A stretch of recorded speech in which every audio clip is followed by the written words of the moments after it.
Hey, Redcasters, be sure to subscribe to our channel and ring the bell to be notified about our latest videos. Go Big Red.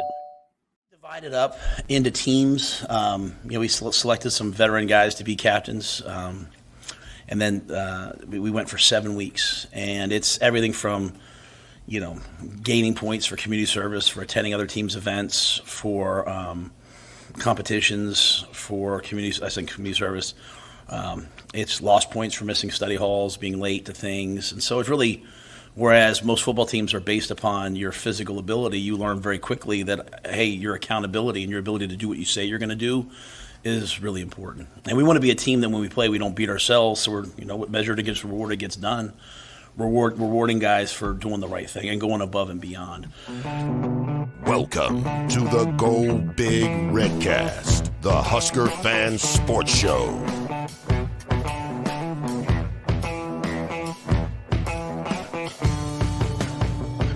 Welcome to the Go Big Redcast. I'm your host, David Gaspers, and I'm with Honky. Bowling won the Big Red invite. Softball went 5-0. Baseball 2-1. Husker women's gymnastics 1-0. Wrestling had 7 NCAA qualifiers. Soccer 3-0. Husker hoops 1-0. Victory at Iowa for the sweep. And Husker golf had 2 career bests from Malik. Go Big Red. We're going to talk about all of that tonight. No. We're going to focus on football. Also with Redcast Rob. Well, I'd like to remind everybody that the first annual Nebraska Podcast Awards are going to be coming up August 19th at the, I believe it's the Nebraska Brewing Company. Yep. And, one of the awards that's up there is for a podcast that preaches the most Kool-Aid. And honestly, I can't think of any other podcast that drinks and talks about as much Kool-Aid as this particular podcast. Or podcaster. You know what to vote for. Exonerate myself from this, but I think you're probably right, Rob. We very well could win that. I will post the link to the voting in our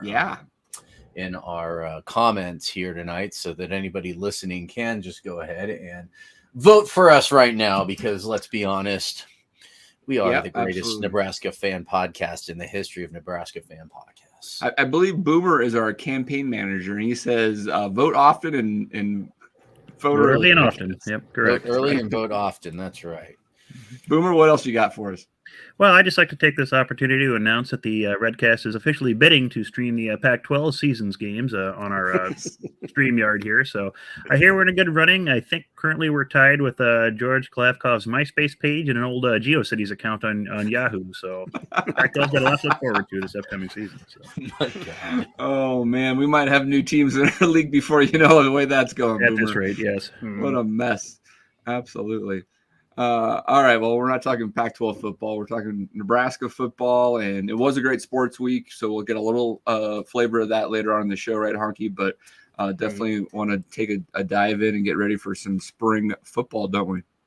No, absolutely, yeah. That's a second great weekend in a row, and baseball, started off with a big win, and basketball. Anytime you can beat Iowa, and anytime you can sweep Iowa, and anytime you can beat them in Iowa City on Senior Day. I'll take any one of those. So, great weekend. Yeah, absolutely. All right. You want to put on our scarlet colored glasses here, Honk? Is that right? Yeah, let's do it. All right. Scarlet colored glasses, where we talk all things Husker football. And we have a presser today, Coach Rhule out there on his soapbox, right? And we've got a few video quotes. Yeah, well, as he started off there at the beginning of this, the accountability, that was probably the big takeaway, the big word of the day. And he talked a lot about the offseason program that they've had and how they would have the players go through it. And it wasn't just a physical program. Now that, of course, there's the physical pieces to it, the strength and conditioning, but that the teams were broken up into these groups and they would work on everything from there was outreach and going out into the community and doing things. And there was points gathering from each thing that you do as a team. And there was also points being taken away if you did something wrong or a player did something wrong, and players could try to redraft their teams and pick teams to try to get guys that would give them the most amount of points cumulatively to win. So it was all about competitiveness, and it was about doing the right things. And as he kind of said there in that opening video, it's the accountability that if you're doing the right things now, that you're going to do the right things in the fall. And those little things, and I'll put that in quotation marks, those little things are the thing, hopefully the difference between being disciplined, when it counts in a game. If you can't be disciplined now, if you can't show up on time now, how are you going to do the things the right way when it counts in the fall on Saturday? So, it's off season stuff, but it was a good listen. Yeah, absolutely. I think it's interesting. You're right. I mean, it's off season stuff. I mean, and a bit of it's rah, right? And you can say it's team building, but it's I think more than anything, it's to me like culture building, right? Because you're trying to see how many guys are really buying in. I think he also used the word accessibility, accountability and accessibility, right? As in like and availability. I think it was 3 words, right? Maybe it was availability. Maybe I got that wrong, but I thought that was interesting in the sense of like the availability is in like, are you open to this? Are you willing to be coached, right? Because I want to coach you, but you need to be able to actually be open to that, right? And I think you're getting a sense there. He even mentioned that a couple of the captains eventually, I think, got maybe demoted or whatever, right? So I mean, there's already some feeling out there a little bit, right? I think that was really interesting. It was also interesting that Fedoni and Chief Borders were the 2 guys that spoke today, right? Mm-hmm, yeah, and we'll get a little bit of Fedoni's video a little bit later, since this is going to be an offensive-focused Redcast this week. Next Monday night, same time, we'll talk defense and special teams. So some of the video from Chief Borders I'll probably incorporate into next week's show. But it was, really, those are 2 of the guys that stood up. They stepped out, and with Fedoni, his competitiveness was something that Coach Rhule talked about quite a bit. And the guy just hated to lose. And whether that meant, you're picking guys on your team that maybe aren't your best buddy. Maybe it's somebody you don't talk to a lot, but this person's going to be accountable, and this person's going to help you score points in their point system. And that's what you want. You want to win. And that's what this entire kind of offseason was about for them. It's about competing against each other and ultimately, doing the things that it's going to take to win. And so I guess that from a culture standpoint, Dave, that's what it is, right? I mean, it's about building guys up to do things the right way, getting teamwork going, and along the way, hopefully they got into some decent shape too. Yeah, absolutely. That's very true. Rob, what were your initial takes? Well, it was kind of interesting to me just to hear. I mean, every time that guy talks, I'm literally ready to run through a brick wall. So if that's not Kool-Aid Man enough for you, I don't know what is. I mean that figuratively, literally, everything.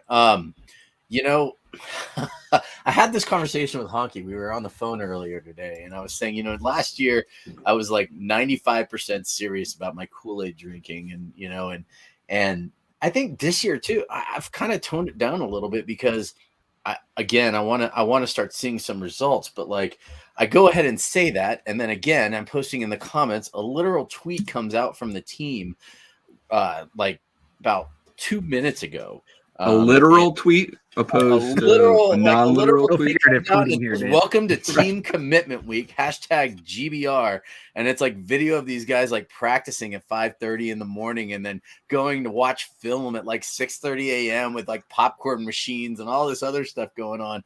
And I posted the link into our comments again. And all right, it's 95 again. I mean, and I really like what he's having to say about the way that he's trying to build up the players, about what they've been doing over the last few weeks as far as conditioning, getting ready to go. I really like about what he's talking about with the spring game coming up and how this is his favorite time of the year. Basically everything the season begins now with the practices and the spring ball and the commitment that the kids right now are putting in, because I also think it kind of tracks a lot with what Honky says, where if they're not on campus right now, that it doesn't matter to us, as far as like them being on the roster or not. The guys that we're going to see playing next year are going to be the guys here in spring ball. And I think he kind of confirmed that for the most part with that little bit of a talk right there. So, I mean, go Sure. to red. Yeah. Absolutely. So, Boomer, did you hear anything about special teams today? No, I didn't really, but he kind of hinted at something that I think ties into special teams and everything else. It's just, and like Honky mentioned, the importance of the small things that they're doing. I don't want to throw prior coaching staffs under the bus, but we talked in the past about how they seem to struggle at those small things. We could bring up examples of Big Ten media days where you don't have an opener prepared or anything like that. I don't think at any point so far since Rhule's been here have you ever had a feeling that they can't handle small things like this. And if you show you can handle all these small things, that gives you confidence they can handle other things too, the bigger things, because these things aren't a problem. So it just goes to show the detail orientation they have, the organization they have, and they seem to be building towards something. So Yeah. Rob?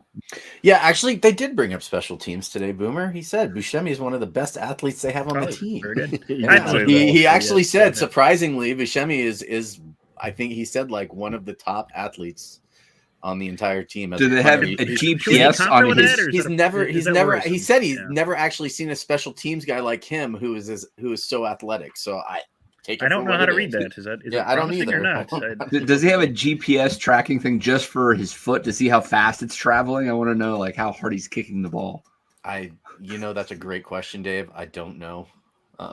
All about data, Rob. I'll send him another email and see if he actually would respond to it. He hasn't responded to my other 250 emails, but maybe this time he will.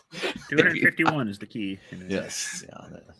Well, Dave, one thing that he talked about is how important practice is. And I want to show this video here, then we can chat about it. Practice is the most important thing in our program, not recruiting, not weightlifting, not the off season, not travel, nothing. Practice is the most important thing in our program.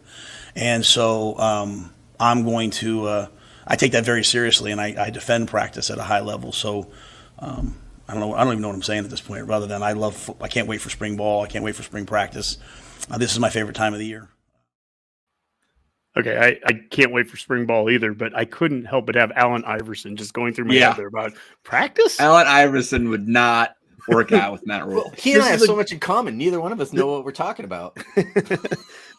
It's a perfect example of this is what this offseason is about, is finding the right fits. And if Allen Iverson was on this team, he would be weeded out, right? I mean, yes. and that is what the last couple weeks and months have been about. But just the way he said that, how important practice is. It's more important than recruiting. It's more important than weightlifting. And I mean, I think you can take everything with a little bit of grain of salt. Of course, recruiting is important. You don't have a team if you don't recruit. And of course, lifting is important. You're not going to do much on the field and in practice if you're not big and strong. But at the end of the day, it's the importance that he puts on practice, that we're not going to get better without practicing. And it's that time this is the time of these guys, their lives when they're in college. You still need to be getting better. And I have one more clip to show about this in a second, but it's the idea that these are not finished products right now. I don't care if you're a 5-star recruit. I don't care if you're a 5th-year senior. You're not a finished product in college. You need to be tackling to get better at tackling. You need to be blocking to get better at blocking. When you get to the next level, it's a different type of coaching. It's a different type of practice and everything that you need. But right now, these guys are still in that development phase of just getting better. And so I thought that was just interesting what he talked about, the importance practice-wise. Yeah, absolutely. I mean, everybody can say that, right? I think the point of that team building exercise is to preach accountability and all those things that actually deliver on that, right? That's what I mean. We're going to see if this works out or not, right? But I mean, you can clearly see a different approach of just saying that you need to be accountable in something like practice, or actually, are you going to actually reward that accountability, right? Mm-hmm. Now, Dave, you've known me long enough. When it comes to practice, that you're not accountable.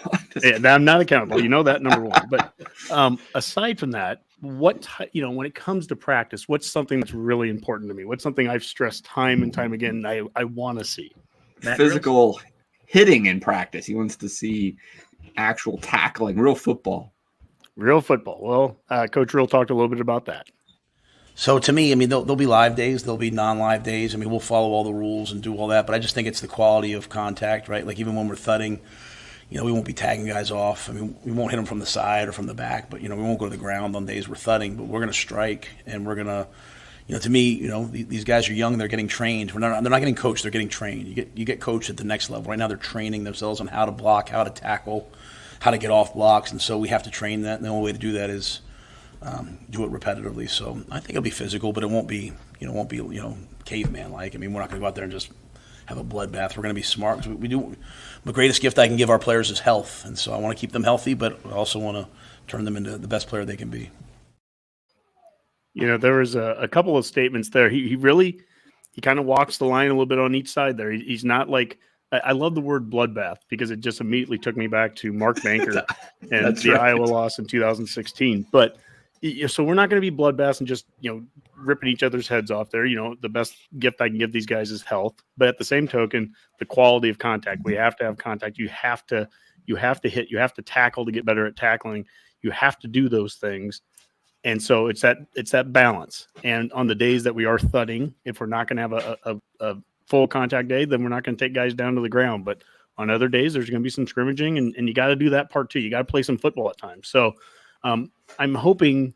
I mean, we haven't seen it yet, but I'm hoping that we find that right balance between not killing each other and getting better physically at the same time. Right. Yeah. No blood bath. But Boomer, remind me in Nebraska football history, there was a coach in the 50s that took the team out to like Curtis or something like that. And I mean, it was kind of our own version of the Junction Boys. Who was that? You remember? Bill Glassford. It was Bill Glassford. Babyface Glassford. Yeah. They called him Babyface Glassford. They called him something like that. And they call him Jackass or something. They had horrible words for him because he just like beat the snot out of the guys, and it was totally Junction Boys. Yeah, and it really worked. He had one whopping winning season. So, and not that Boomer's not the right guy to ask that, but that's like too recent of history for Boomer. For anyone new to the Redcast, that's the 1950s. Boomer's like, come on, give me some history. Yeah. I mean, I think Rhule's not taking these guys out to like, Scott's Bluff or whatever, having a summer camp out there where they're all going to pass out from exhaustion. But it sounds like it's going to be physical, and we're going to hopefully see that a little bit at the spring game, right, Rob? I mean, hopefully we'll see the evidence of that with an actual game of some sort. Yeah, it sounds. I mean, we've said it before, and we'll say it again. And if you can hear my kids screaming in the background, they're saying "yeah" too. So, I mean, hopefully we're going to see some real football. I'm making the trek out there, and that's really why I almost wasn't going to, but I want to see some real football. I want to see some hitting. I want to see an offense and a defense on the field. And they've got 195 guys on the team right now. So there's absolutely no reason they shouldn't have two separate games going at the same time, in my opinion. I mean, very true. Yeah. All right, guys. Very good. I mean, are we ready to dive into our offensive breakdown? Let's do it. Awesome. Here comes Scoring Explosion, where we talk all things about our offense, and we are breaking down the offense by position groups, right, Harky? Yeah, absolutely. Let's get started here with the quarterbacks. And by the way, if you like this content, click the like button here on YouTube here. We're going to be breaking these videos out into individual segments. So if you're watching this later on YouTube and you're watching just the quarterbacks, know that we're also doing one for running backs and wide receivers, tight ends, and offensive line tonight. And so we'll try to keep these about 5-10 minutes each and kind of go from there. But this is pretty much the roster right now. And for some of these position groups, it's not going to be everybody that's on the field or on the team right now, like in spring. This is just what we have right now from a scholarship standpoint on the roster. Now with the quarterbacks, all 6 of these guys are here right now. So that does make it easier. Coach Rhule talked today about Casey Thompson, basically saying he's not going to be doing much more than maybe a little bit of throwing in spring ball. So don't have any expectations for him here in April of seeing him running around, taking hits or anything like that. But what we have from a roster standpoint is Casey Thompson, the starter, coming back. He's the lone senior, 6 feet, 195. Behind him, Jeff Sims. He's the transfer, the junior, 6'4", 220 from Georgia Tech. Logan Smothers, junior, 6'2", 190. He's been in the program now like 4 years, and he had a start against Iowa a couple years ago. Heinrich Hardberg, the in-state kid from Kearney, sophomore, 6'5", 210. Chubba Purdy, sophomore, 6'2", 210. And then Richard Torres, the redshirt freshman from Texas, 6'4", 215. So, Dave, I guess jumping off the page right away, I mean, that's a lot of names. It's a lot of names. They're all still here, which is awesome. Hopefully there's some competition. Even without Casey out there, you still have 5 guys with a brand new playbook. Jeff Sims definitely has a lot of starting experience coming from Georgia Tech, and with a new playbook, it's kind of a level playing field. But some of these players like Logan Smothers have built-in relationships with the teammates here, so I'm sure Jeff Sims will be working hard on that and kind of see where it goes. I think it's going to be interesting, and I think we got a comment in saying that we're going to still need green jerseys. So I suppose it's probably true, but with 5 guys, I'd like to see a little bit of competition here, however that plays out. Right, Honky? I mean, I don't think we need to treat these guys with too much caution. No, I mean, I'm going to go back to what I said about the practice to begin with. I think you have to have some balance there. Again, let's not have a bloodbath and beat these guys up every single day, but at the same time, you have to have a legitimate competition, and they're going to have some scrimmages, and these guys are going to take some hits. I'm confident in this. They're going to take some hits in a couple of those scrimmages at the times that they need to, and I think that's a way that you're going to be able to filter through who is number 2 and 3 and 4 and 5. I'm not giving anything to Casey right now either. He's not just the de facto starter no matter what. I mean, he's going to have to show something at some point, and I understand coming off injury, he doesn't get that chance to right away. But there's a lot of guys here that are going to be fighting for that spot. And even today, Coach Rhule talked about the athleticism of Purdy and Harbor, 2 guys that have stood out athletically. And that's not even talking about a guy like Sims, who that's what he's known for coming here from Georgia Tech. So there's some real straight line speed like Smothers. Right? Oh, yeah. I mean, there's some legitimate athleticism in this room. Yeah, I don't know exactly how the GPS timing works. It's kind of interesting that all the players have GPS systems, and it's probably not just 40-yard dash times here they're talking about. But Boomer, let's hypothetically say that since Casey Thompson's out, the real competition here is between Jeff Sims and Logan Smothers, the 2 quarterbacks with the most playing experience. Now, I guess Chuba might be right in that same boat with Logan, but they're pretty similar. But with 6 quarterbacks on the roster, you think eventually there might be some attrition that may occur here before the first game in Minneapolis come next August. Would you be interested to see Rhule and his staff let Harburg and Purdy and Torres, really, play some physical football here and see who can kind of operate in a real football condition in spring ball here to actually create some of that separation? Because if you don't have enough of those kind of like game-like situations to evaluate, you're kind of still at the same point, Yeah, I mean, but like you said, they do have some, footage of Smothers and Purdy playing, so that I think they know what they've got to some degree there. But I definitely think if you are those players, you certainly want that kind of practice. You want something to be able to show how you can separate yourself from the rest of the crowd. And I am kind of with you, Dave. I'm surprised all the players, these 6 are still here. I did kind of expect to see at least one, enter the transfer portal, just given the nature of the game these days and, opportunities elsewhere. Yep. I would probably bet we'll see one after spring ball, once kind of the pecking order has been, shaked out. And, the staff brought in Sims for a reason, so they must like what they see there, either as the starter or the backup. And, there'll be other quarterbacks coming in, as well as with recruiting classes. So I think there is probably going to be some attrition, but that's just the nature of the game nowadays. Yeah, and I'll direct this question to Boomer, but Honky or Rob, if you know the answer, remind me on like the transfer rules when it's a second time. For example, with Chuba Purdy, is he locked in here a little bit more because he can't have a free transfer out and play right away? You would have to sit out a year. Or with Casey Thompson, I mean, was it already a grad transfer to get him here? Yeah, he was a grad transfer, right? Yeah. The rules can get a little different when you have a coach just leave. So Purdy, right after Frost left, Purdy potentially, I think, could have left again with that being the reason because of a coaching change. But now that we're, months after that, I don't know if that even applies anymore at this point. And then, yeah, it would get to the point if it's like if you're a senior transferring, there could be some senior rules. But so someone like Purdy, who's, sophomore, who isn't graduating yet from undergrad. I think it would be if he transferred right now, he'd have to have some kind of waiver. There'd have to be some reason why he'd be able to play right away. He'd have to, sit out a season the way that the rules work there. But yeah, I just, to go back to the contact piece or the competition piece,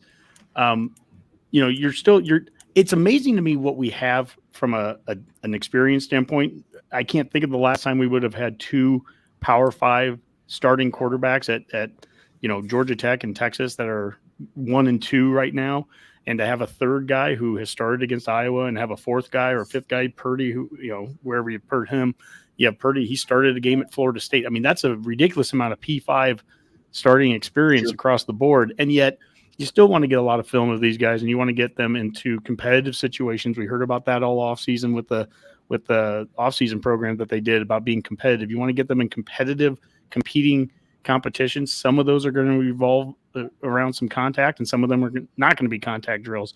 But I think that's something that is really crucial. This is a huge room. I mean, let's just be frank about that. I can't believe we have 6 scholarship quarterbacks right now, and that is very unique. And I'd be interested to see, how many other programs are even close to this. We probably want to be at 4, just from a number standpoint. I don't think too many people even carry 5. So, we'll see. And the athleticism, one thing I do want to say that's interesting is that as Coach Rhule talked today about, Harburg and how athletic he is, and you think back to last season where, Coach Whipple was wanting to play him at tight end. I'm not saying Harburg's going to be transferring, moving positions or anything, but that's one option for a guy too. I mean, it's not just, you're a quarterback or not, you're off the team. It could be something too, or if these guys are athletic enough, they could be moved around potentially, some of these guys, but it'll be fun to watch it play out. Yeah, absolutely. So there actually have been some updated rules, I believe, for the transfer to answer that question, Dave, and it looks like sometime in January. Rob, can you speak up? I'm not hearing you. Oh yeah, I said there. It looks like there have been some updated transfer rules for a second-time transfer, and now, I mean, it's going to require some pretty extraordinary circumstances in order for that to happen. Yeah, like having to prove a demonstrated physical injury, illness, or mental health condition that necessitated the transfer, or I think it's exigent circumstances such as physical or sexual abuse to necessitate a transfer, things like that. So they're really trying to cut down on kids just transferring to transfer. Yeah, you get the one free transfer. I think that's always been the intent of that. So, and then but so many people were doing it and then applying for a second transfer and a waiver, and they're basically saying you can no longer. Keith Daniels is on his 5th team, Yeah. Yeah. So I think they're really trying to cut back on that for all sports, really. I got you. All right. Obviously. Cool. All right. We want to move on to running backs. Yep. All right. Honky, let's run down the running backs. Well, just like with the quarterback position, we really haven't had much movement. A lot of guys here, I'll go down the list, but a lot of these guys, I think we would have been concerned 2-3 months ago that we're going to lose this guy or that guy to the portal, and none of them have left. And so that's Anthony Grant, senior, 5'11", 200.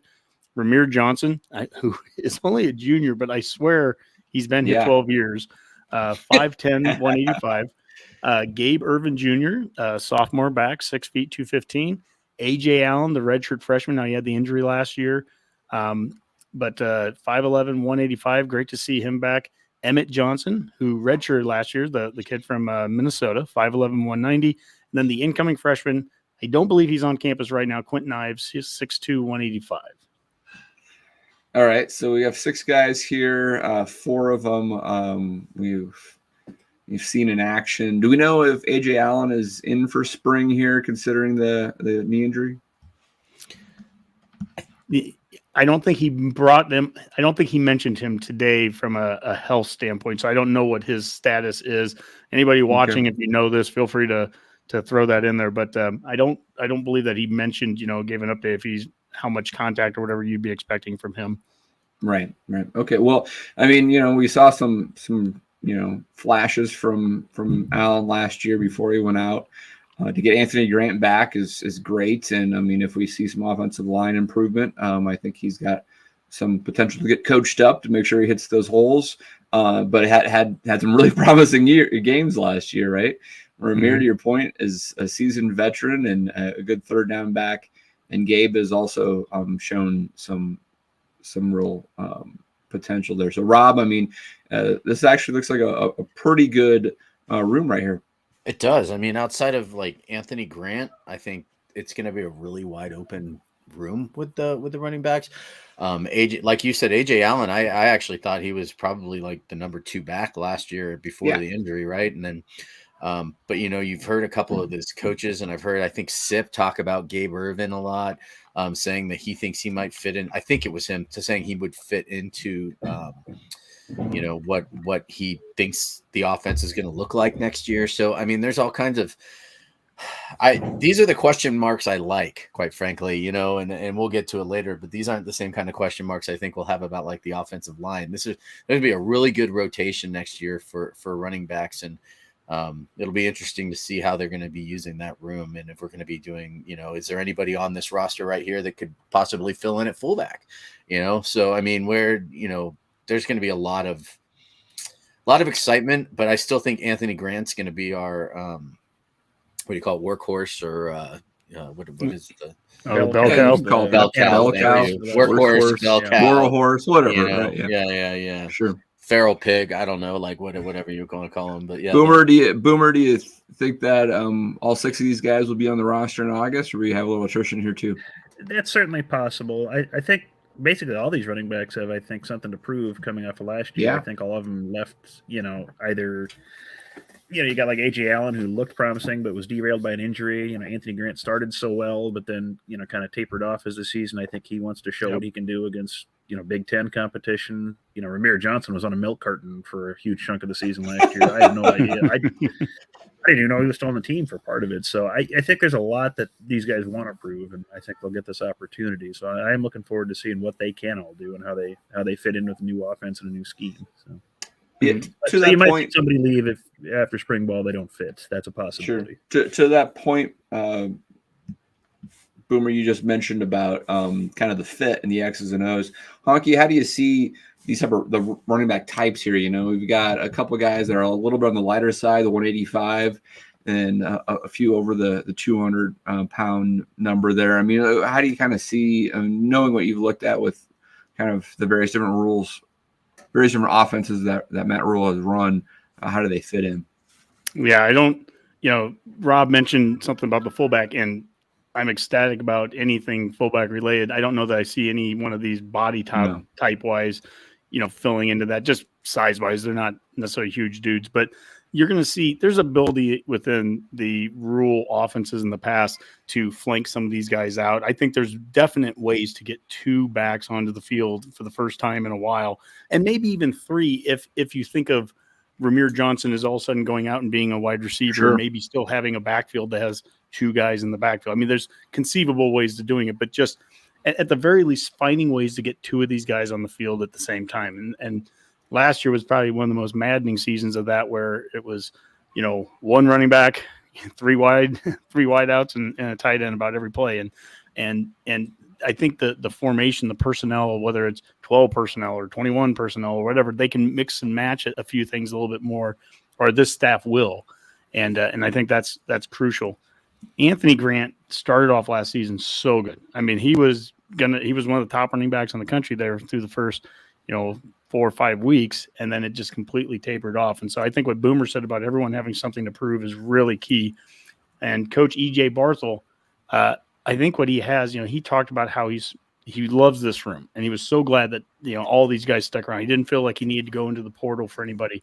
And this is a room of all of them where I think these guys having the benefit of a new set of eyes on them and everything could really help. And a new X's and O's scheme can really help these guys, because I think that they'll get a few more touches, a few more opportunities, and maybe a little bit different style of play might be able to give them a few more holes that they didn't have in the past. Yeah. With Ramir and Gabe, this is probably their 3rd running backs coach in 3 years, right? Yeah, and Applewhite was great. I don't have an issue with Applewhite at all there. it's just, I think scheme wise, I think we're gonna have a little more of a power scheme here, and we're gonna have a few more opportunities with how we align these guys, how we have different players on the field, some different personnel groupings. I think that's what's going to be really interesting and could be something that can open some stuff up for him. But I would love to see, if nothing else, I would love to see Anthony Grant and AJ Allen on the field at the same time in the same backfield once or twice. Right. I mean, the idea that never happened a year ago, I just think is such a wasted opportunity there, because a lot of these guys have talent that can stretch a defense, that can stress a defense, and they just need to get the opportunity there. And so they all have something to prove. That's for sure. Yeah, absolutely. All right, let's move on and let's talk about the wide receivers room. And this is a list, Honky. Oh my goodness. Yeah, this is where you get to 2 columns, and barely can fit that in. This looks like our coaching draft. Yeah. And so, again, some of these freshmen here, even like Malachi Coleman, who's in Lincoln right now, but not at the university. So not all these guys are going to be going through spring practices. But let's start up on top here. Joshua Fleeks, the senior, he's the transfer from started off at Baylor with Coach Rhule 4 or 5 years ago. 5'10", 190. Billy Kemp, the senior, 5'9", 180. He's the transfer from Virginia. A lot of good things that we'll get to him about. Marcus Washington, and we saw him have flashes last year. Senior, 6'2", 190. He's the transfer from Texas a year ago. Isaiah Garcia Castaneda. He's back. So I've got to say the words again. I kept screwing up his name all IGC. He's back. Junior, 6 feet, 185. Tommy Hill, junior, 6 feet, 200. He's been defensive back. He's been on offense. Did they move him back, Honky? I thought he was going back to the You know DBs. what? I think I updated the graphic and it didn't get updated here because you're right. I heard that he went back to defense. So I think this graphic is old there. Xavier Betts, another guy that's now back on the team, sophomore, 6'2", 200. Sean Hardy, the second, sophomore, 6'3", 190. Janarian Bonner, redshirt freshman, 6'3". And, of course, I've got the logo up there, so let me take that off. We'll say he's 400. And no, he's only 400 pounds. Victor Jones, 6'1", 195. I'm going to stick with those guys there. They're going to put him at tight end. Yeah. Victor Jones. And we'll end with that because the rest are all going to be freshman guys. These guys, they're the ones that are probably going to get the bulk of the reps, any of the returning guys that at least here in spring. So, starting with Kemp, I think Kemp is such a game changer here. I mean, he comes here from Virginia and he's like number 3 or 4, whatever, on their all-time receiving list. I mean, he has, a ton of stats that have already come out of, playing in the ACC now for 3 seasons. Had a chance was thinking about it, going pro, and then was granted a kind of a waiver. And all the Virginia players were on the team that had the last season, the last couple games cut short because of the players that were shot and killed on their team. So they ended up having, waiver, and he had an opportunity instead of going into the draft to go into the transfer portal. And that's why he's coming here for one more season. He also, from a special team standpoint, is a returner. But I mean, I think from a possession receiver standpoint, this guy has an opportunity he could be the leading receiver on the team next year. I mean, that's the kind of role that he has. Yeah. Not necessarily a guy that's going to stretch the field and be a burner, but somebody that's just going to make a lot of catches. Yeah, someone who's going to move the chains, very reliable, someone that the quarterbacks are going to trust. But we've seen, Marcus Washington, like to your point, has shown some flashes to be another type of wide receiver 1. Interesting to see what Fleeks actually does here. It seems like this is just a new lease on life for him.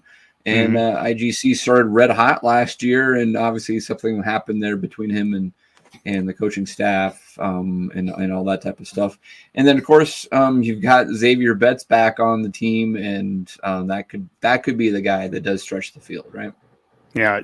Today on Husker OLine, they had posted something about what they had heard with Betts, that he's up to like 208 pounds. I think he'd gain 18 pounds and is faster than he's ever been. So, has had a really good offseason with that. And, look, it's never been an athletic issue with Betts. That's never been the problem.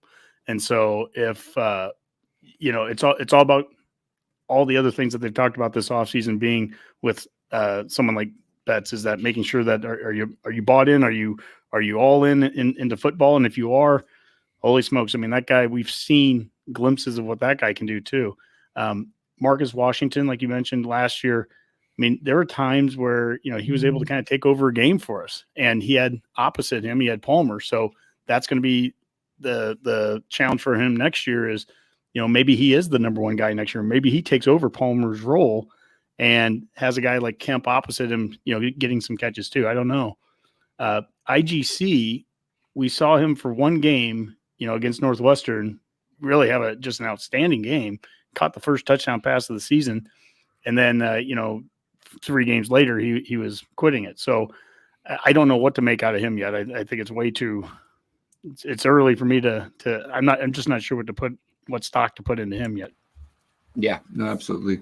Rob, looking on the other side of the screen here on the second column, obviously Coleman kind of stands out there, someone that could be an early contributor. Is there anyone else out there that you're looking at that you'd like to see catching a few balls this year? I think the one name, if I recall, and I'm trying to remember from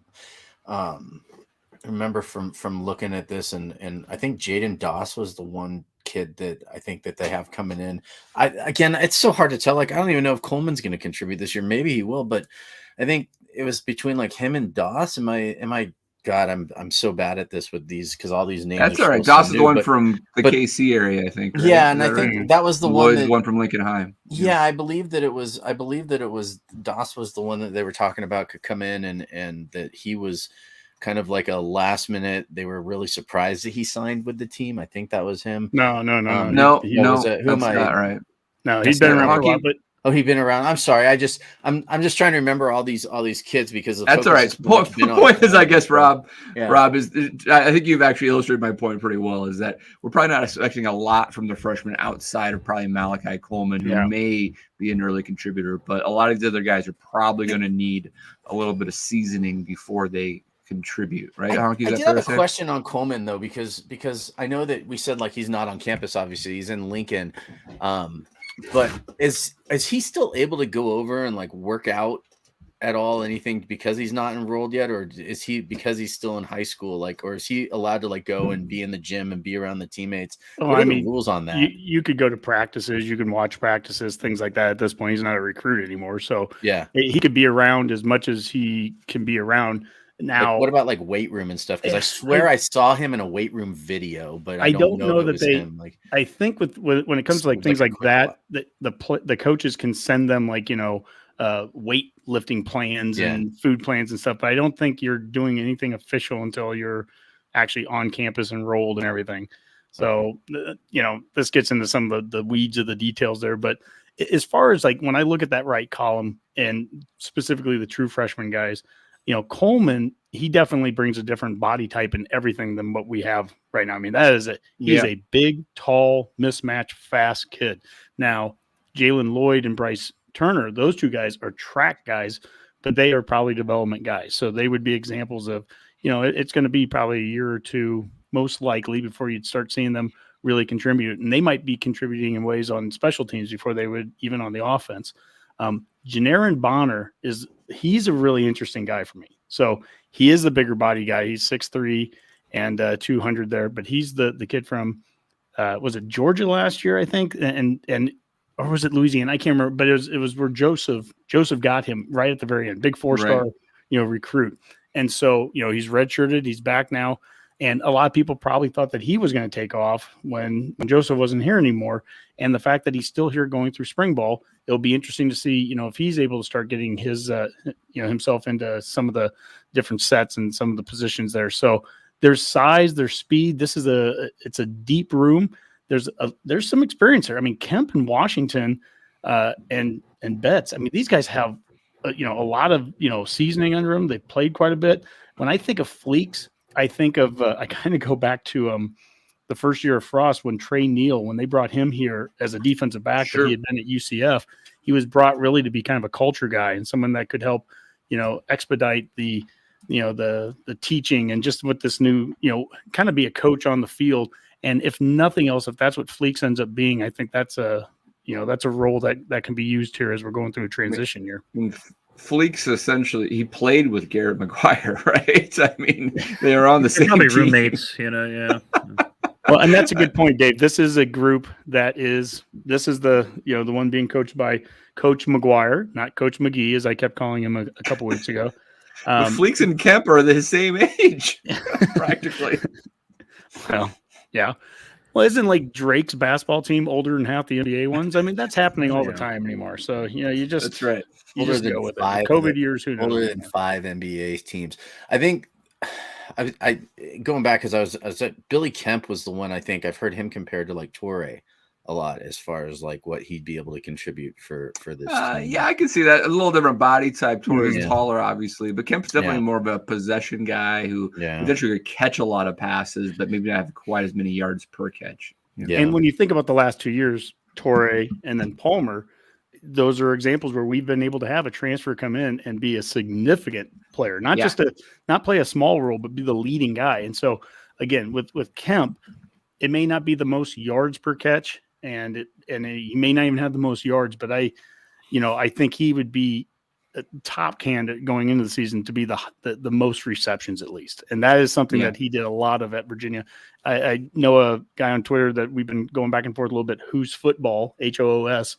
And I've asked him so he's a big Virginia fan. I asked him about Billy Kemp and just, give me your evaluation. And that was the first thing he said. He's like, tough kid and great kid. And he's going to catch everything thrown at him. Doesn't have burner speed, but he has, all the other intangibles you want. And so, and then the other thing is the special team side of it. He's gonna, he can return punts, he can return kicks and actually do more than Santino Panico and just fall forward. So anything that a player can do like that at that position too, to start to change and flip the field.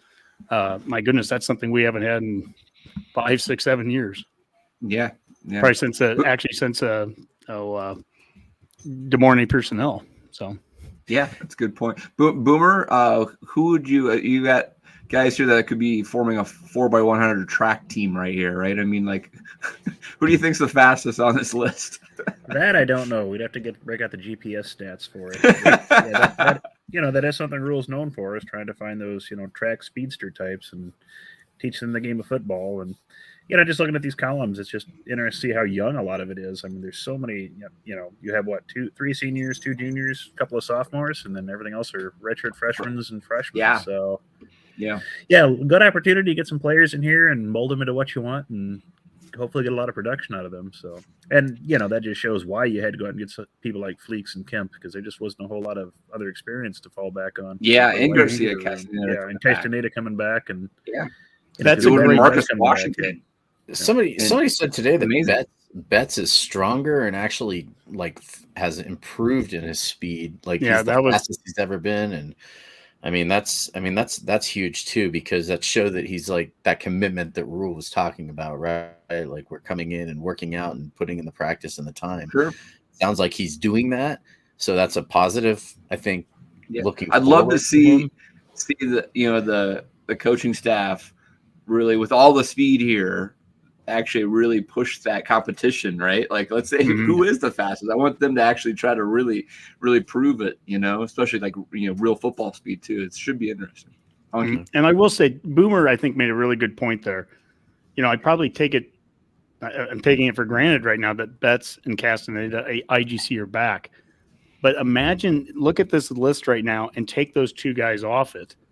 And that changes things completely. I mean, we needed that. Yeah. A little bit of age and a little bit of depth there. And if I have to throw out the wild card on that, to me, it is Betts, because he's somebody that obviously, we just assumed was done with Nebraska. And for him to come back, if he's anything potentially like he was 2 years ago, and if he's even better, this guy, he could be the best receiver. He could be the top reception, top, yardage guy, top touchdown. He could be the top everything if he's focused that way. And so a lot of talent for Coach McGuire to work with, and it'll be fun to watch. Yeah, it's always amazing to see these different career trajectories, right? And everybody can ultimately maybe reach their destination in different ways. And the fact is that in my mind, recruiting wise, Xavier Betts is always tied to Xavier Watts, Watt, who came out of Nebraska, same time, went to Notre Dame. I think I saw him post. I mean, he's going to the NFL draft, I want to say, right? He was like already a career done at Notre Dame, essentially. and Betts feels like he's just beginning, right? But it doesn't mean that Betts may not make it to the NFL as well. So should be interesting. All right, let's see what else we have here. And we're looking at tight ends here. And this is another really intriguing room that has gotten much larger and hopefully healthier, right, Honky? Yep. Coached by Bob Wager, the new tight ends coach who came straight from high school, Arlington Martin High School in Texas. The roster 2023 starts with Chris Hickman on top here, junior, 6'5", 215. Now, I did read something that said that maybe he hasn't been around the team as much the last couple of weeks. I don't know. We'll find out more in spring ball, but he's still listed. James Carney, sophomore, 6'5", 225. Thomas Fedoni, today was speaking, and we got a video of him in a little bit here, 6'6", 235. And then Eric Gilbert, that's the transfer, the sophomore, 6'6", 260. Jesus. And that's the transfer there, and he is from Georgia. Now, Fedoni, by the way, just to be clear here, this says 235. He was asked about that today. He said he's 255 right now. So just to put that in perspective, he's 6'6", 255. Gilbert's listed at 6'6", 260. And those two guys were both in the same recruiting class, and they were both pretty much the number one, number two tight ends in that class that year nationally. So there's talent there. A.J. Rollins, sophomore, 6'6", 220 from Omaha. Chase Androff, the redshirt freshman, 6'6", 235 from Minnesota a year ago. And he's pretty much he was also listed at 255 after the holidays. Sorry. That's probably not too far off. Brody Tagaloya, redshirt freshman, 6'3", 260. And then Isaiah Smith Flores, the freshman. Now, he's not here yet, but he's the one that Ismail. And he's the one from Arlington Martin, played for Bob Wager there in Texas, and is the Iowa legacy. His dad is in like the Iowa Hall of Fame. So he's 6'4", 230. Yeah. That's right. And did I say Isaiah? Jeez. Yeah, it's hard to read after this long. So anyways, you're seeing a lot of height, a lot of size. It's a big room, period. It's a big room with 8 guys. But this is an area where I think if we could start to see some differential things that they would do X's and O's wise, it could start in this room. Some more 2 tight end sets. I've even heard 3 tight end sets. And some of these guys are athletic enough to where you could conceivably see 2 or 3 of them out there, but not all in those positions. You could see a Fedoni lined up, as a split back, and he even mentioned, getting into a running back position. He's watched some of the video of Coach Rhule's offenses in the past where they've had tight ends doing multiple things. So it's very interesting to see what they're going to do with this room. Yeah, he said he wanted to be the best tight end in the country this year, and you said he's 255, Honky, but I mean, I think 20 pounds of him right now is that hair. Did you see that? I mean, my Lord. Well, here, Yeah. Do you have video? I bet you have to have video of this, right? Yeah, here. Watch the video here of his hair, and then also watch. This is where he talks about what some of the offenses that they've done at the position. So this is an interesting watch. Right when he got hired, the first thing I had to do, I turned on the tape. They have a tight end, Jaheim Bell. They have Austin Stogner, Atkins. And really, I can see myself in all 3 of those positions.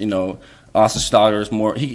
Obviously he's receiving tight end, but he's definitely more of a blocking tight end. Where they have Jaheim Bell, he's a receiving tight end. He can line up as a running back. They'll do fun plays with him, reverses, screens. So I can see myself doing those things, but I can also see myself in the trenches.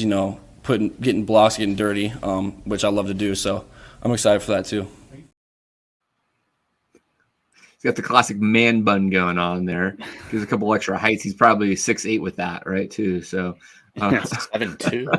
Yeah, that's like Fletch is like 6'6", 6'9" with the afro. Yeah, I don't know whatever that would be called that Fedoni has there. But I mean, you hear about what some of the previous offenses have done under Coach Rhule, and talking about tight end reverses and screen passes and doing lining them up in different positions, hand in the ground, turf, being a down line blocker, and being someone that's split out. And so there's a lot of different options there. And you can see the body types here. Chase Androff, I mean, he was a glorified offensive tackle in high school. up there in Minnesota. They threw the ball only a handful of times. And so, he didn't get recruited because of his receiving stats, but he's a tough-nosed Big Ten kind of blocker. And so there's different guys here, different body types, I think, that we can throw out there. But it probably the conversation starts with the guy who we just showed, Fedoni, and Eric Gilbert, the transfer from Georgia. I mean, those are two high-caliber recruits at the position, and they're a few years out of high school now. So, I mean, physically, these guys have got the builds. There's something to build around just those two guys. And we said with running back, how nice it would be to get two guys on the field at the same time.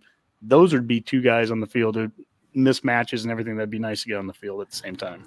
Yeah, and Gilbert, his freshman year at LSU, where it was a COVID year, had a really good shortened season there, and things just didn't play out quite the same. Georgia, who has also had a very deep tight end room, but it's interesting. It's different, but Nebraska's actually done pretty well with tight ends over the last few years, right? I mean, with Jack Stoll, Austin Allen, Vokalek, and having success at the next level too. So hopefully that continues, and a little bit of a tight end U here at some point. Yeah, the size on this for this tight end room too. It looks like the offensive line for some FCS schools as well. I mean,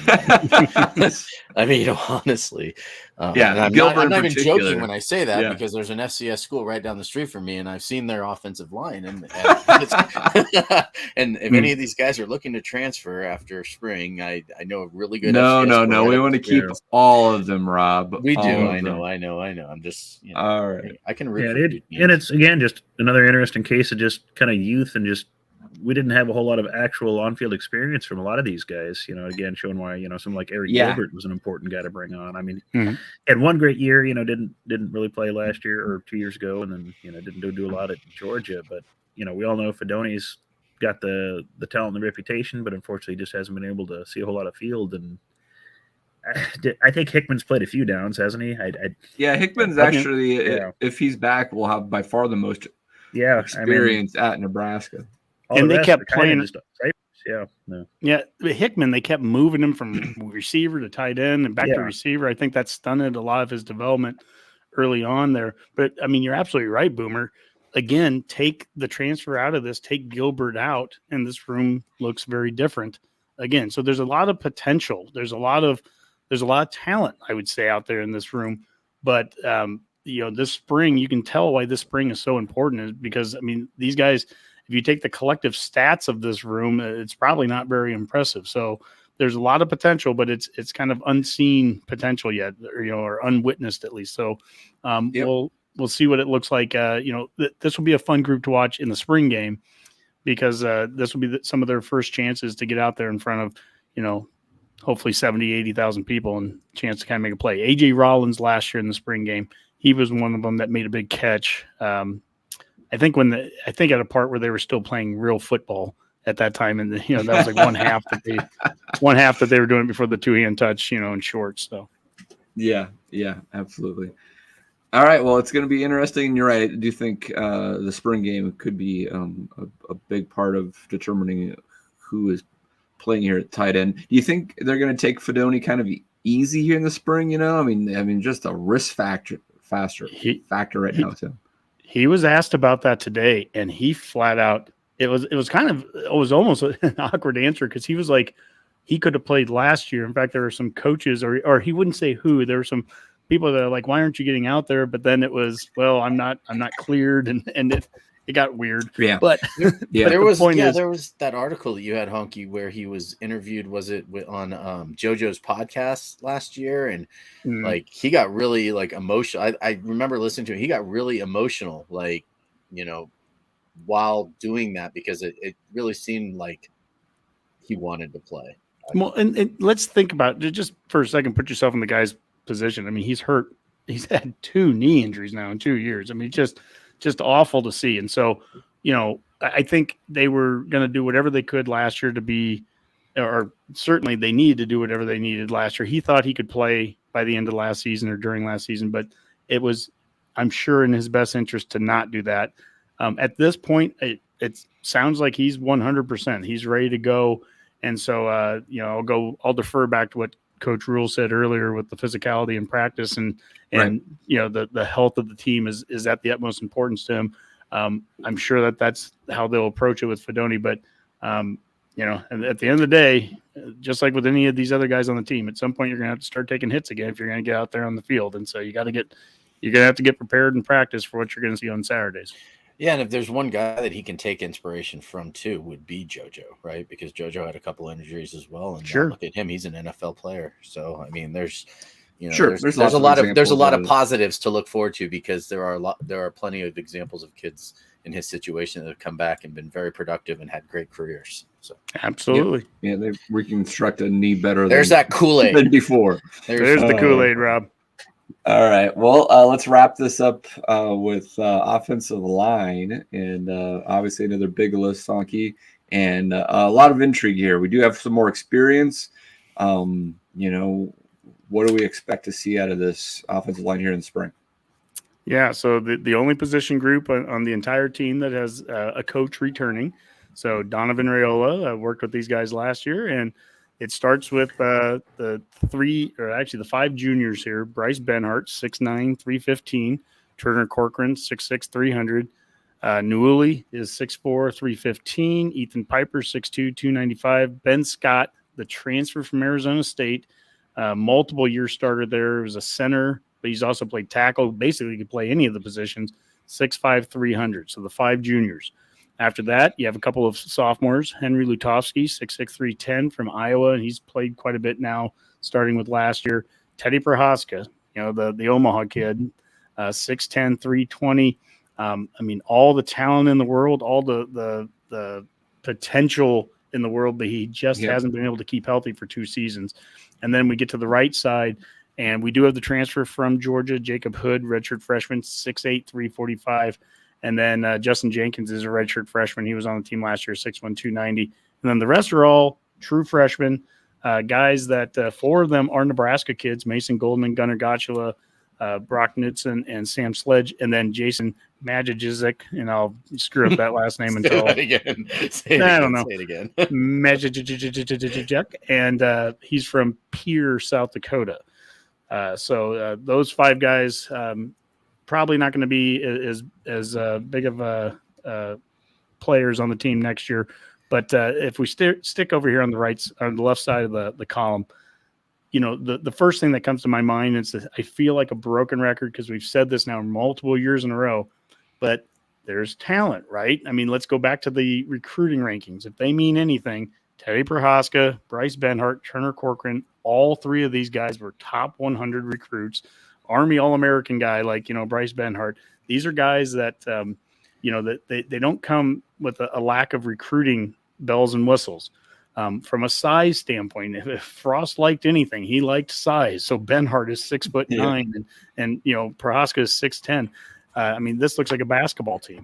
And, big dudes, but it's about staying healthy. And this is one of the rooms where I'm really interested to see if strength and conditioning can make a big difference. A little bit of the bend. I think we looked stiff on the O-line last year. That affected us in pass protection. It affected us, I think, some of our run blocking as well. But, can we get some bend in these guys? There's, I'm not ready to just toss out Benhart and say he's done. This is a guy, if this guy can man the right tackle spot, my goodness, that opens up a whole lot of options. So, I don't know, Dave. I'll just start there. There's a lot of options as I look at this group.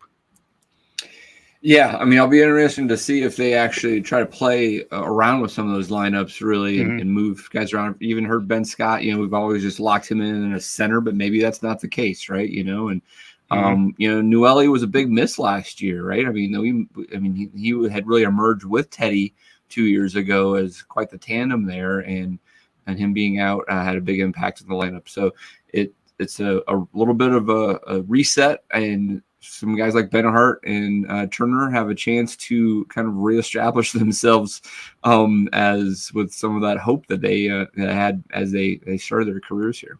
Yeah, last year I had Rob Zaska on the show right before the season started, and he highlighted 2 guys that just kind of out of the blue, they just happen to both be on the O-line, but he's like, there's 2 guys on the team that I think could play right now at out of Georgia, and he threw Georgia out as the team.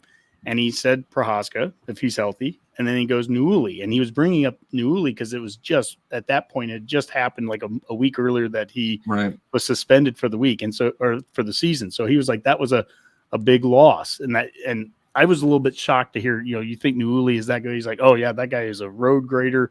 I mean, it's a big loss that he thought we didn't have Newuli. And then Prohaska, if he can just stay healthy. But that those two guys would be good enough to play at Georgia. So fast forward to today to have both of those guys hopefully healthy, hopefully ready to go, and then throw Jacob Hood on top of that, a 6'8", 345 transfer from Georgia, who was a top recruit too. Now I think Hood, I'm really interested to see him this spring because all I've heard is this is a great big guy, a ton of talent, ton of recruiting hype, but also definitely a project. So I really want to see what that project looks like. I mean, there's a reason they brought him in. Now, I guess we'd be remiss if we didn't bring up the fact that this is the room that missed on a big transfer option. Walter Rouse, who, just to make this clear, if Rouse had come here, he was the transfer from Stanford, committed here, and then decommitted 17 hours later and went down to Oklahoma. But even if he had been here, he wasn't going to be here in spring either. He was coming off of an injury, so he wouldn't have been playing in spring ball either. But, as I start to kind of put guys into positions here, I'm going to say the same thing I said, I think, last season, and that is Ben Hart at right tackle is so huge right now because if he can man that position, it changes everything else. I think Ben Scott could be our right tackle, but could he be our center if we don't need to move him to right tackle? Teddy, if he can stay healthy, I mean, I could see Teddy playing left tackle. I could see, got to have Corcoran somewhere on here. Probably Prohaska left tackle, Corcoran, left guard, Scott at center, Newley at right guard, and Ben Hart right tackle. I mean, that's kind of my scribbling. People are really high on Latovsky, right? So you're not short of options. It's just they've got to really, to your point, kind of, definitely develop over last year. And I mean, it's the position group that could improve the most because they have some experience out there. It's not a lack of experience.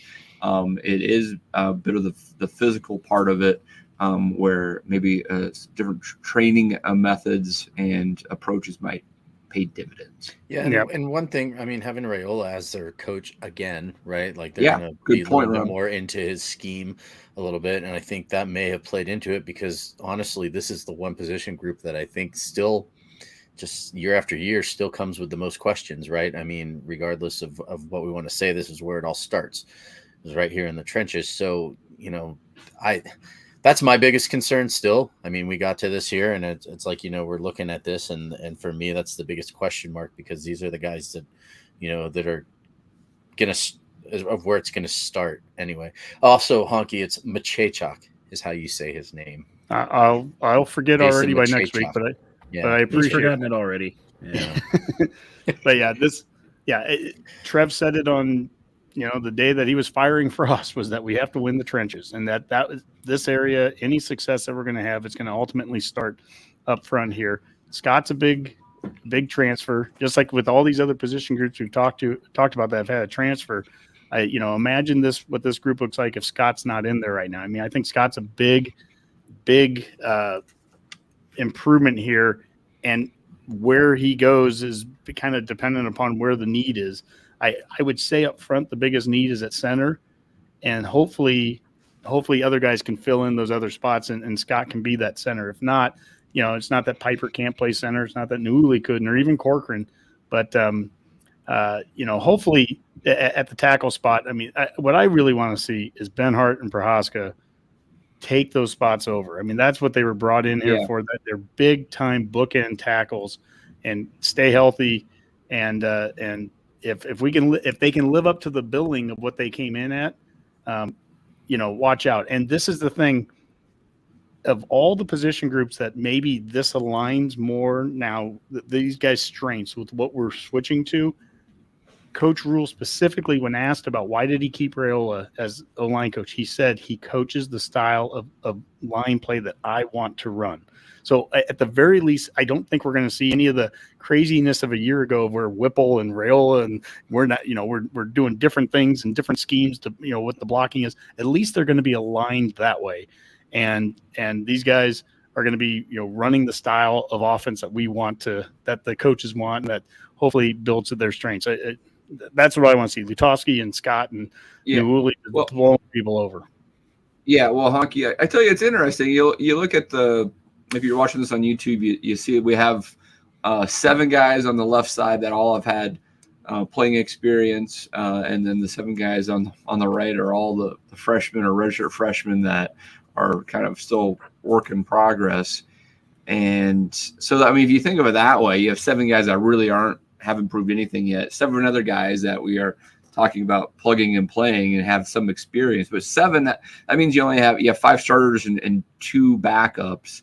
And to your point, if you want Ben Hart and Teddy as your bookends, you have Nuruddin and Corcoran as your guards and Scott as your center. Then you got Piper and Lutowski that can fill in, right? I think that makes sense. But one injury and you could be running pretty thin already. You have anybody like from a walk-on standpoint that we should be aware of, or some of the other names that I'm not thinking of? It might no, and that was the next thing I wrote down, was that if there's an area, and that's something I want to focus on in spring. If there's an area where we've had, no doubt we have a couple of walk-on guys that could be 3rd, 4th year players that could add to this. So the only people on this list right now are just scholarship players. What should also be noted, and you brought this up, when it comes to pure numbers, Dave, we're only showing 14 guys. And if there was any position group that Coach Rhule said, hey, I want a certain number at, he talked about it with O-line. He wants to be at 16.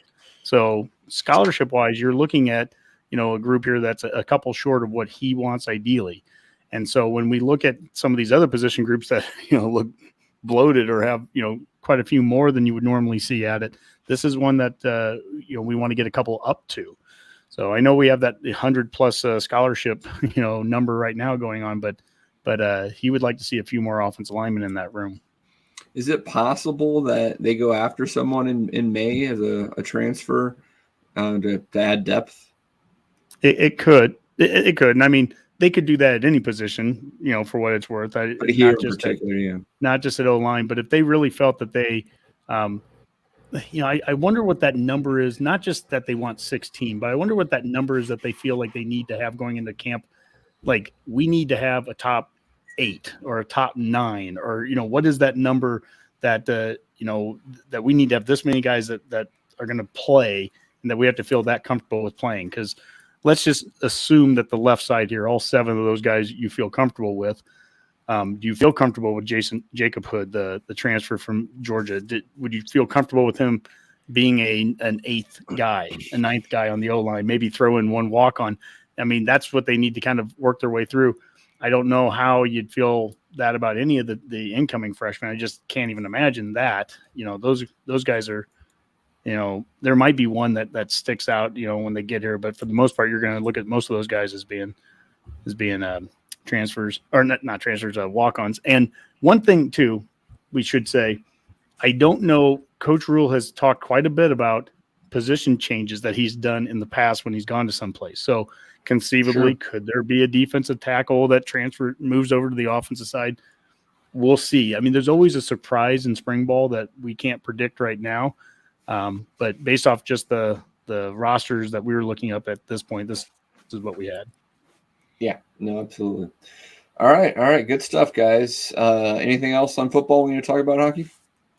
No, I think that should do it. Next week we will get into the defensive side and we'll get into the special teams and do the same thing, kind of go position by position. But it's a lot of fun. I can't wait to see spring practice, start reading the articles, watch the spring game, all those good things. I just think that there's a lot of pieces for these guys to work with. And Dave, we mentioned it when Rhule first got here, compared to some of the places that he's been in the past, namely Baylor and what he took over. Yeah.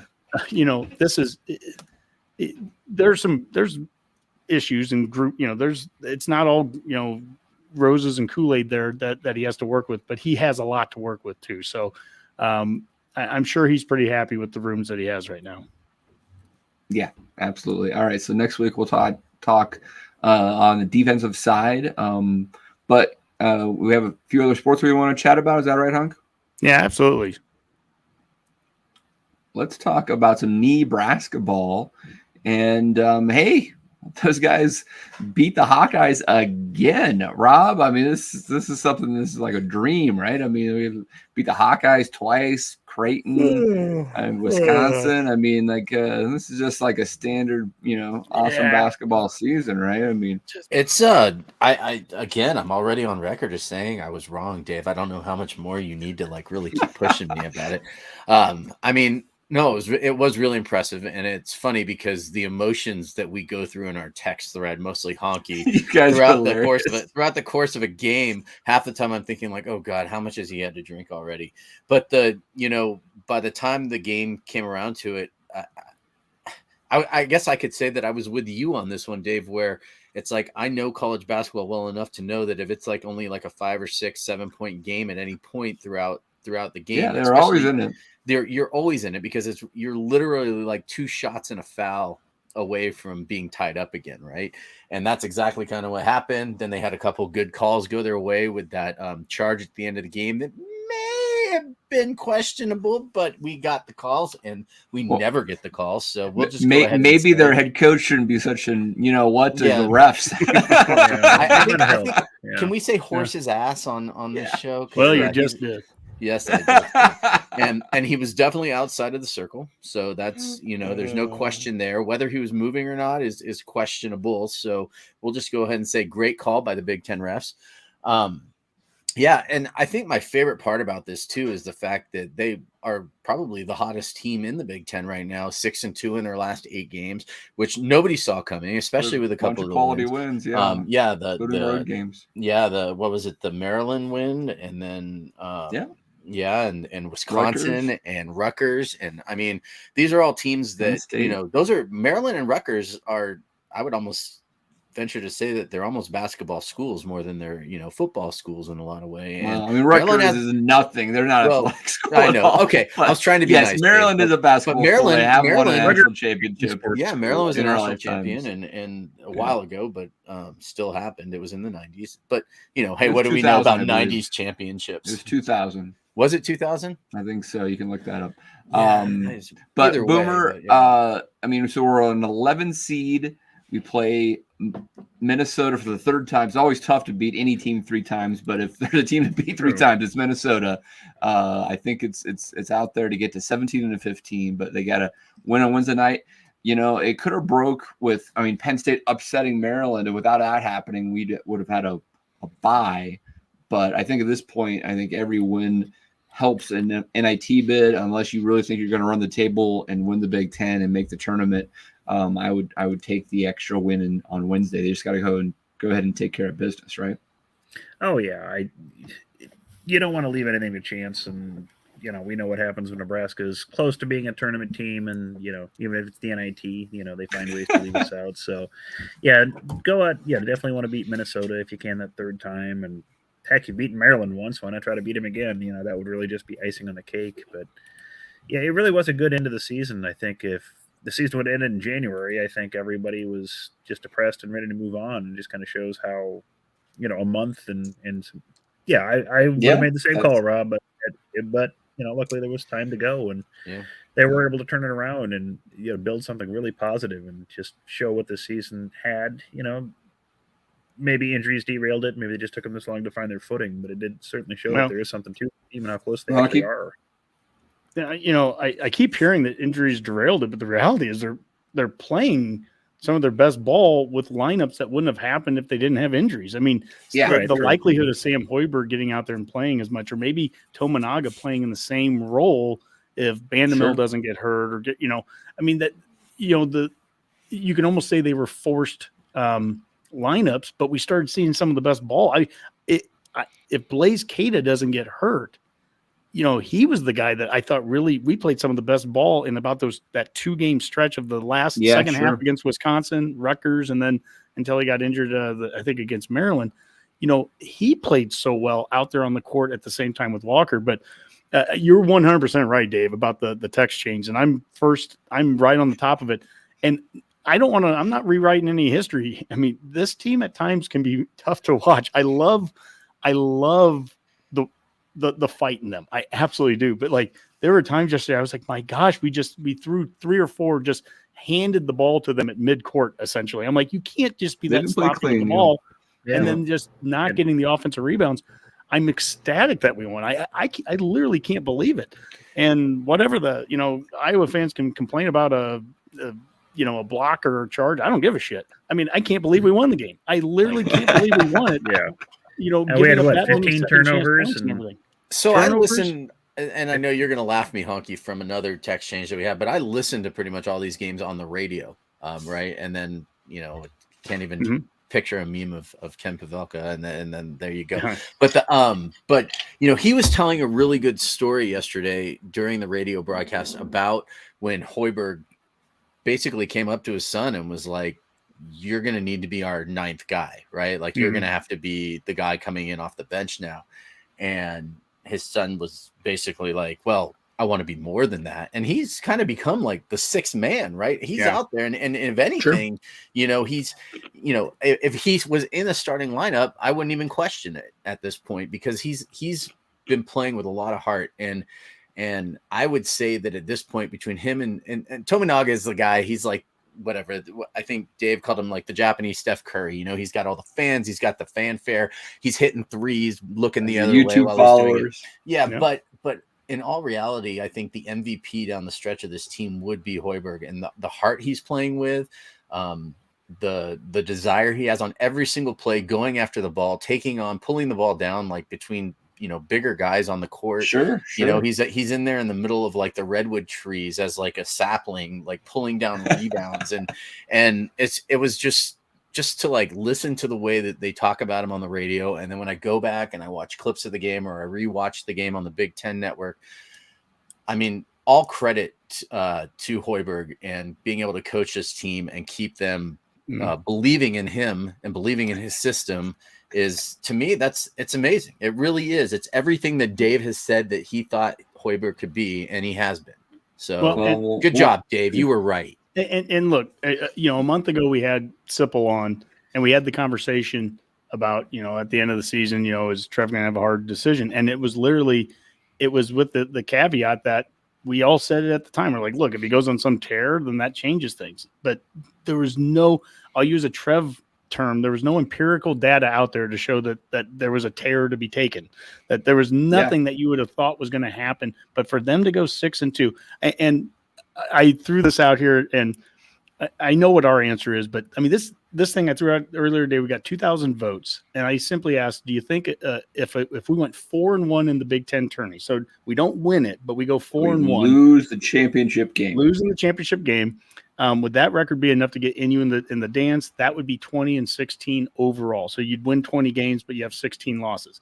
I just before we even go around the room, I'll say no. I don't think it is, because 14 of those 16 losses, assuming that the championship game isn't a blowout, 14 of those current 15 losses are by double digits, and I know that's a net killer, crazy number. And that's one of the reasons why I think that we're as low as we are. Counter that, Honky, did you know that Nebraska is the only Division I team to have 4 wins in a season when they were double-digit underdogs?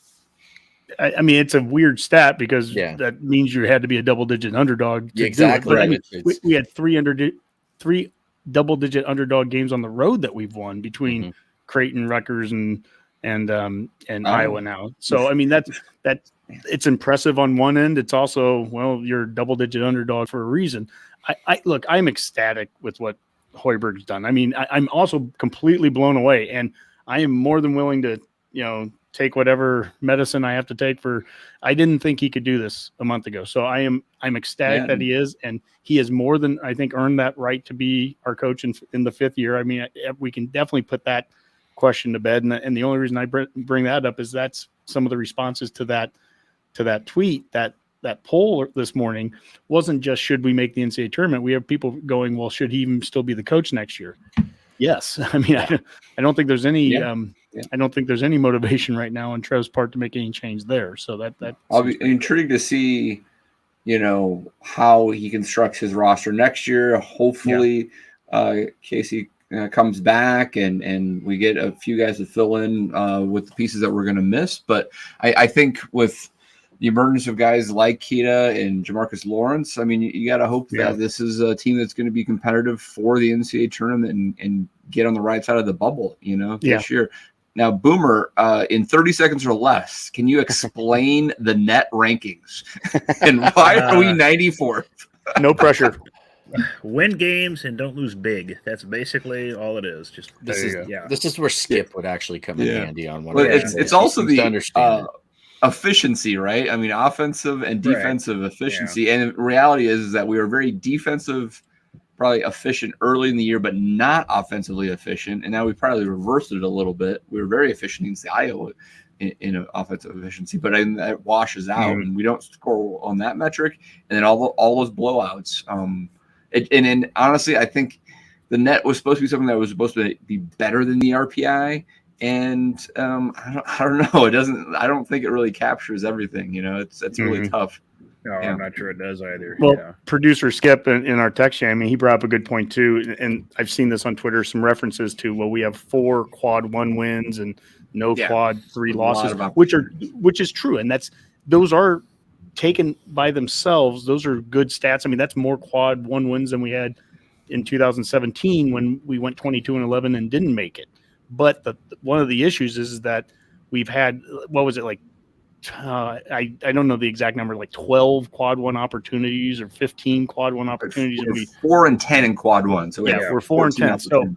So percentage wise, we haven't won a very good percentage of those quad 1 wins, that's something you get compared against other teams that maybe they only played 6, but they won 3 of them. Well, they've won 50% of their quad 1 games, and we've won 25 or 30%.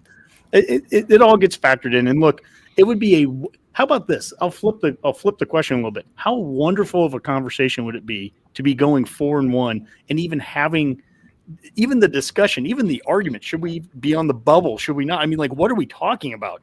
1 month ago, we were literally saying we don't know what Trev's going to do after the season, and to be in a pretty good spot. And you mentioned Lawrence there, Dave. I mean, the guy he was the Big Ten, freshman of the week this last week. I mean, that's one guy that stepped up. Breidenbach, and I've been hard on Breidenbach at times. That guy's second half against Iowa, I mean, he got an offensive rebound and put it back up for an easy layup. I mean, that was huge. He hit a 3. He hit a 3. He hit a huge 3 at the end of the game. Yes. And honestly, I think that 3, and then there was a play that he made where he ripped what was going to be another offensive rebound. I think he ripped it out of the, and then he made a pass down the court, just a bang play where we scored. And I mean, he really did. He stepped it up. And it's funny because talk about a tale of two halves. Honky talking about Breidenbach in the first half and Honky talking about Breidenbach in the second half is almost it's almost like listening to me talk about the Nebraska basketball season in a whole. So it's a good point. Yeah. All right, guys. Well, it's going to be a fun week. Hopefully, let's win Wednesday night and enjoy it from there. And if we at least go to the NIT, I would hope that we get a home game there just because of the attendance opportunity, and that would be pretty cool. So that'd be a great thing to see happen in the next week. All right, let's see what else we got here, Honky. I'm looking. Here we go. Around the Van Horn on baseball, also turning it around, and it was a frustrating week 1 where we go 0-3-1 versus San Diego and had our chance for some early quad 1 wins, which I think San Diego probably will be, but we got a tie. Bounced back last week versus South Alabama. You didn't lose that game, Dave. And offense looked great at the end of that South San Diego week. It continued last week versus South Alabama. We go up to Minneapolis and play in a really weird field where the Vikings stadium is converted, and we get that quad 1 win as they upset number 7 Vanderbilt on Friday night, and that's a big victory. Boomer, they followed it up with Hawaii, and then they just kind of ran out a little bit of steam there versus Ole Miss. But you got to be pretty happy with a 2-1 out of that tournament. Yeah, I think we talked about it, before the tournament. We'd said you can come out of that beating Hawaii and winning either Vanderbilt and Ole Miss, and that's exactly what you wanted out of it. And that's what they did. I mean, beating anybody in the SEC is going to be a huge deal when it comes to the end of the season, and you're looking at the strength of schedule, net rankings, whatever you want to talk about. And you've got to take advantage of those opportunities, and they did, at least in one of those games, so that was good. And they got to build on this. Yep. And really, the Big Ten's had some shots against the SEC and Southern schools this year, and they've actually done fairly well. Iowa beat LSU, and Maryland's been playing well. So the Big Ten could have some decent metrics behind them with some of these non-conference wins. Right. Early in the that year. only helps the conference and helps Nebraska if they perform well in the conference. Yep. So, Yeah, I mean, Maryland has a win against Ole Miss. Now, they've lost them 3 times because they had a 3-game series with them and then went and played them again this last weekend in Minneapolis. So poor Maryland, they just keep playing Ole Miss over and over again. But they won one of those. Like you said, Dave, Iowa beat LSU. Texas has been beat by, I think it was Illinois or Indiana, one of the two. I mean, so there's been some good wins. And then that Friday win that Nebraska had against Vandy, you add that to the list of the Big Ten resume, and hopefully the Big Ten gets has a little bit better RPI and appearance than just being a 2 or 3 bid league. Maybe they can get 3 or 4, at kind of thing. But that Vandy win, I guess I'll ask you this, Dave. Like, what's the value of that being a Friday win at the end of the season versus that was a midweek Tuesday night game? I mean, that was ace versus ace, right?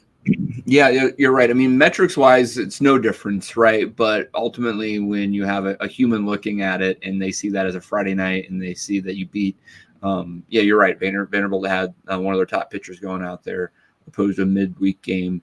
And there's a lot of value there just on the actual eye test, right? Mm-hmm. That you hit Vanderbilt that well. It had 13 hits. We actually should have probably scored even more runs versus Vanderbilt. And then Ole Miss, sure, they jumped all over us in the first. Now, it's a Sunday starter, and that's always a little bit of concern if you can't finish off your series. But after those 8 runs, we actually played them pretty tight the rest of the game. So overall, you got to be pretty pleased with that and definitely pass the eye test these last 2 weeks. Mm. So, 6 of their 8 runs in that first inning came on two outs, which, I mean, is what it is. You got to get the third out, but this is I know we have a deep pitching group. I know that's coming into the season. They talked about that, but it's just, I think finding what that right, combination is going to be, that's going to take them a little bit of time here. If you have a solid Friday and Saturday guy, that will take you a long ways. I mean, Nebraska a couple seasons ago had that, and then you're trying to find, behind them, and there's talent. There's got, Drew Christo's back there, right? And where do these guys, fall in? I'm guessing that they might have a little bit of a rotation going with Sunday, until they figure it out. We come back to Lincoln tomorrow, and we go on a stretch now of 14 of 15 games being played in Lincoln. The only game not here is a game in Omaha against Creighton. So the next 15 games, right as a cold spell's coming here to Nebraska, should be just wonderful baseball weather. Thank you to the NCAA yet again for kicking the can down the road and never fixing baseball scheduling. But get your parkas and get your blankets and everything, Husker fans, and show up and support these guys. Yeah, absolutely. All right, guys. Anything else we want to talk about? Or are we ready to get out with some parting shots? Parting shots. You think an hour and a half enough? All right, Hunk, are you sure? I think we're good. Off season. Nothing to talk about, right? All right, let's get out of here with 3 quality parting shots. And let's start with my good friend Redcast Rob. Well, first of all, Dave, it's great to be back here with you tonight. I always love having you around. Tomorrow night, I will be interviewing Eric Francis, longtime photographer for Hale Varsity. And we're not going to just talk about football or, all the other sports either, because, he's been covering Husker sports forever. But he also does some really cool side projects that he's put together. He's put out a book, and we're going to talk about some of that and some of the emotions that he catches while he's taking photography. He's got a great podcast. It's also on the Herd at Network called the Eye Test with Brady Oltman, who's, the recruiting guy. And they talk a lot about photography, and they have some really good guests on, and they talk about just kind of capturing the moment while in the games and at the games. And so it's going to be a great talk with him. I got to know him a little bit when I was out at Rutgers, and I'm just looking forward to just, chatting it up with him for a little while. All right. Sounds great. Boomer, what are you drinking and what do you got? Tonight's just a little sweet vermouth on the rocks with a twist. Kind of always makes me think of Rome, the way the sun shines off the buildings in the afternoon.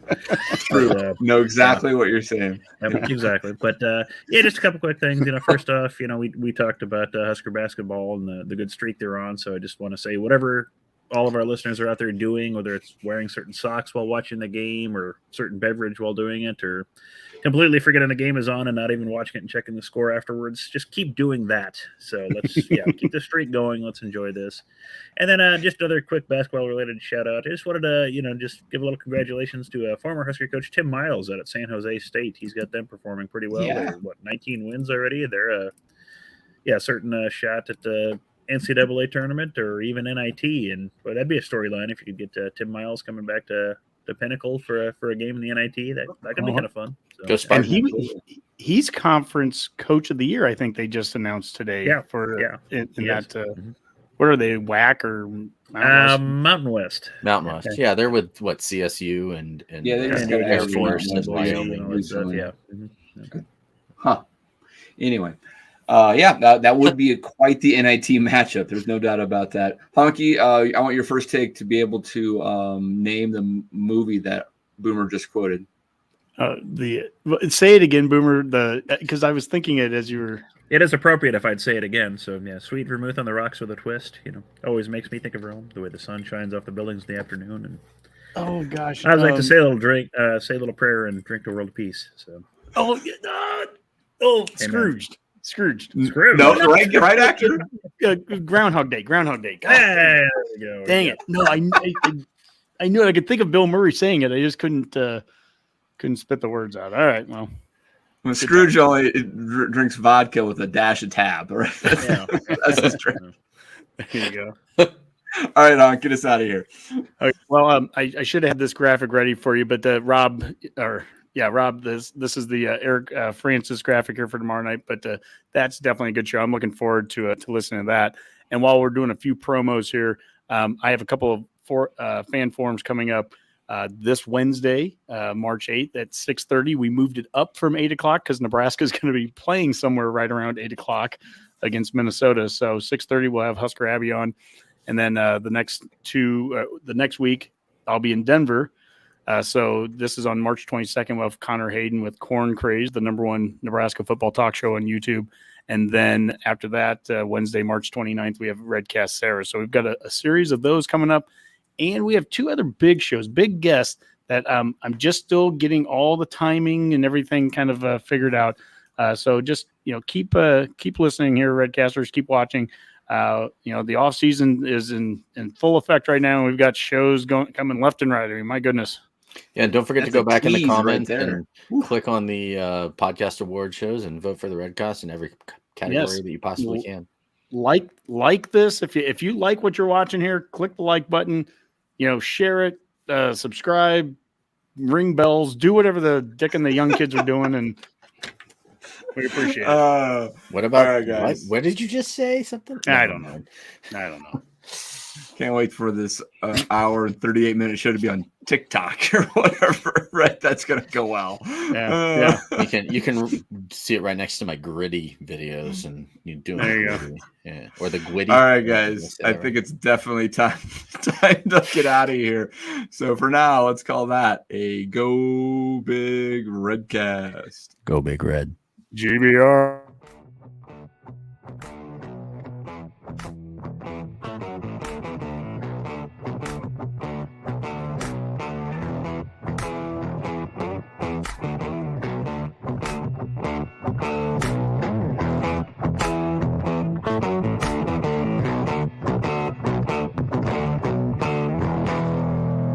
A Herd at Sports Network production.